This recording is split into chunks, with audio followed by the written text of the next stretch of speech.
Hey guys, how's it going? It's your favorite fish here, and today we are going to talk about mistakes that people might make with the free wish perks that are coming this following Monday. So what I've done is I've reached out to a few different people who are well versed in the PVM world, because I obviously am not qualified to give advice, and I asked them, are you subscribed to me? And their answer was always, of course, that is the best way forward. Just kidding, but seriously, what if? Do it. What perks do you think you should be going for with your free wishes? And the answer seems to contradict what a lot of people are thinking already, because off the bat, ask somebody what they're going for, they're most likely, if they're not into the really high-end PVM experience, are going to pick Biting 4 because the components are really expensive. However, that might not be the case. So let's dive into this a little bit further. So I went straight to the walking RuneScape 3 encyclopedia himself, MrDuoscape. If you're not familiar with his channel, I'll leave a link down in the description. Dude is absolutely mental when it comes to late game PVM and stuff. He knows his stuff, right? So I asked him the question, what do you think is the best use for the wishes?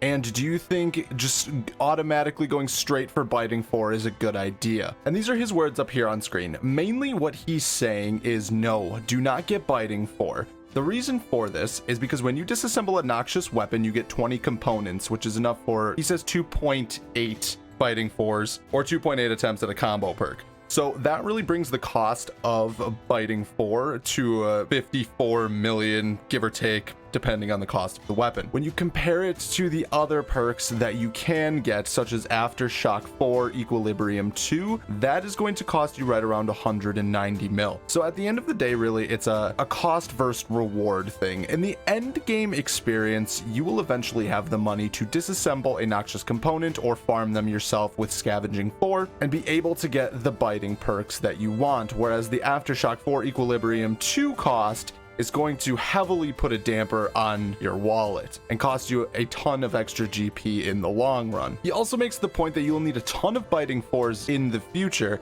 so you'll end up disassembling a Nox weapon regardless of the combos, resulting in spare noxious components in the long run. So really, what he's saying here is it's more cost effective to make Aftershock 4 Equilibrium 2, even though it's not like the golden child perk that you can put on your main hand that'll help you right now, but it's something that's going to weigh heavily on you in the future, and you'll be glad that you did it now versus just getting Biting 4 straight off the bat. In terms of cost efficiency, it's a lot better to look at something like Aftershock 4 Equilibrium 2 or Corroming 4 Equilibrium 2, since those perks are much more expensive than Biting 4.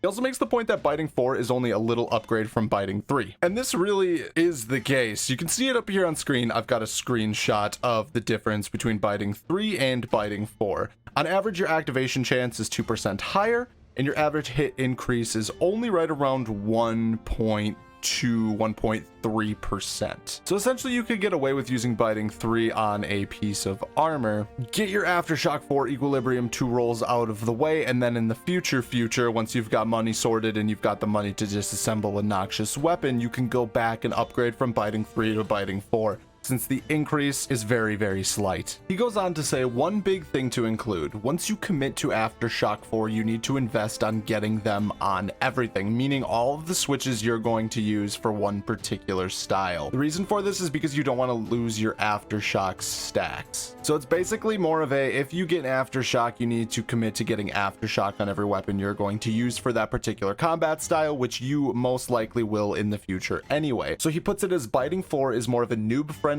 less commitment investment, as in if you want a DPS increase right now and you're not trying to future-proof yourself in the game, Biting 4 is a good option, and it's also guaranteed, so you've only got 4 wishes left. Like for Aftershock 4 to be worth, you need P6A1 on the main hand, Aftershock 4 Equilibrium 2 on the offhand, and your two-handed weapon, and then you need Aftershock on any switches. So a big commitment considering the massive cost. So basically right there, it kind of gives you the option, right? So if Biting 4 seems like something you just want to get out the way, you want to be done with it, you want to have it finally and not have to disassemble a noxious weapon, more power to you. After all, these perks are free, but I figured it would be good to kind of get this in there. He also says that if you are going for Biting 4, getting Biting 4 paired with Demon, Dragon, or Undead Slayer is a lot more beneficial depending on the content that you do. As in, if you do a lot of Elite Dungeons 2, you might want to consider pairing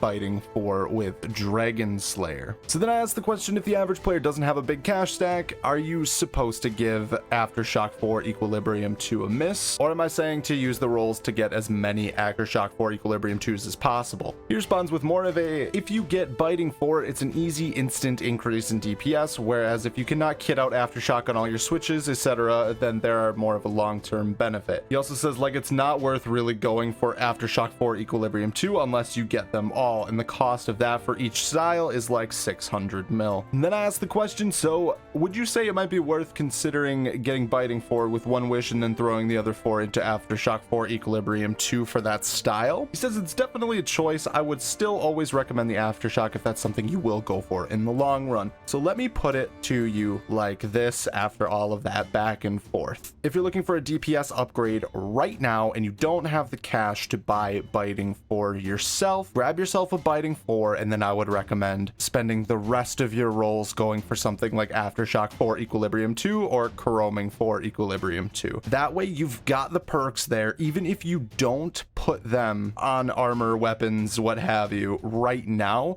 you've got them in the bank and they will be there for you in the future. However, if you think that, you're getting along in the PVM experience, you're making a lot of money, someday you're going to have a lot of extras after buying all of your gear and blah, blah, blah. At the end of the day, Noxious components aren't that expensive. And like I said earlier, to get Biting 4 will end up costing you right around 50 to 55 mil, depending on the price of the weapon. So at the end of the day, it is more worthwhile to go for Aftershock 4 Equilibrium 2. However, Biting 4 is still a decent option, and that does leave you 4 wishes left at the end of the day. I know that was a lot of rambling. I hope that all makes sense to you. TLDR, Biting 4 isn't a bad choice. Aftershock 4 Equilibrium 2 or Coroming 4 Equilibrium 2 are better choices. So I hope that helps. I hope you all are training invention like I am. I'm trying to level up as much as I can. If you liked this video, make sure you hit the subscribe button down below, and also leave me a like. It helps out greatly. And let me know your thoughts about wishes. What are you going to be doing with them? Are you not going to be getting the free perks? Are you going to chuck it all into double XP? Just let me know. Have a good rest of your day, you guys. Thank you for watching. Goodbye.